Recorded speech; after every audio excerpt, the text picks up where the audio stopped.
If there's one thing I learned watching Spider-Man 3, it's that anyone who says white people don't have culture, can't dance, can't bust a sick move, are just plain wrong. And we see that on display with Tobey Maguire's amazing choreography. Now, I'm sure anyone watching this video knows that this scene has been gagged on quite profusely. I'm sure you are expecting some gags coming soon. Trust me, they are, don't worry. But the thing is, this may have been a little deeper than everyone realized. I could have cracked the code.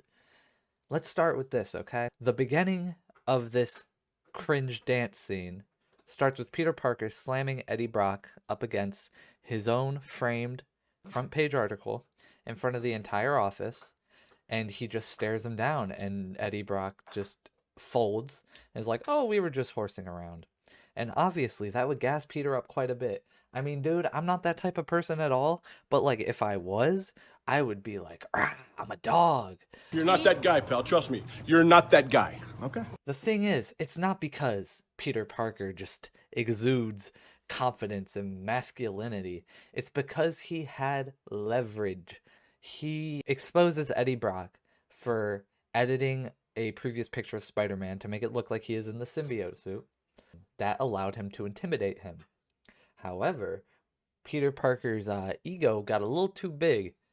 Cue cringe dance scene. Like, this can't be an accident, right? Like, they purposely made this cringe. I mean, look at his hair. Moving forward, we see Peter on the phone with Mr. Scientist Man, and he's trying to tell him, Peter, this stuff is nothing but trouble. It makes people more aggressive. It amplifies all their worst traits, but it's too late. Peter is already in full Chad mode, depicted eating a cookie, asking for milk. I mean, this man's ego has gotten so big that he has genuinely convinced himself that he could be Santa Claus.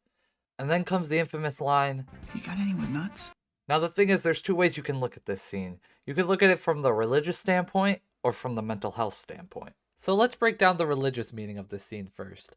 It's been established in the Spider-Man universe that Aunt May is a Christian. She prays for salvation before being absolutely decimated by green gobbledygook.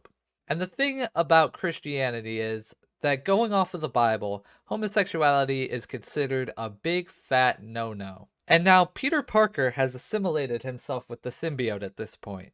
And we could say that he is supposed to be the evil Peter Parker, since the symbiote and Venom are evil forces in the movie and they have combined with Peter Parker.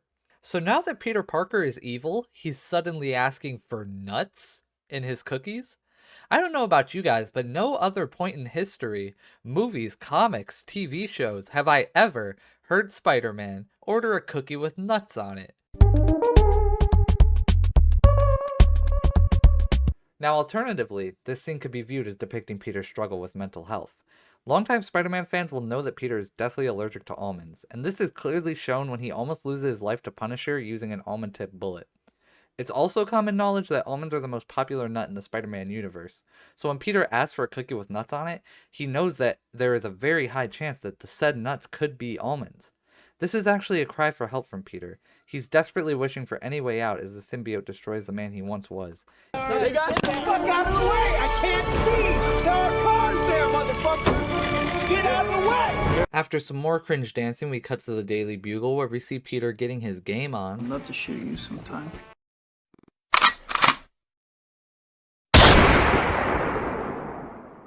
And Jonah comes busting in and he's like, what do you got for me, Peter? And Peter shows him the pictures of symbiote Spider-Man. Now, at the time, these are the only available pictures of symbiote Spider-Man. So in Jameson's position, he has to have these. So he goes, you know, Peter, I'm going to give you the average rate for these. And Peter goes, let me stop you right there, sir. I want Eddie Brock's old job. I want double the pay, okay? And in J. Jonah Jameson's position, he has to have these. He could ask for Jonah's firstborn son to be named Peter, and Jonah will have to do it. So obviously Peter gets the job and the double pay, and he's sitting there looking all smug when all he did was take a selfie. Cut to more cringe dancing, and you can see the reactions of the people around him. He is not portrayed to be cool in this scene. There are some people that are like, ooh, what's up, little emo boy? But overall, there is a very negative reaction from the people around him.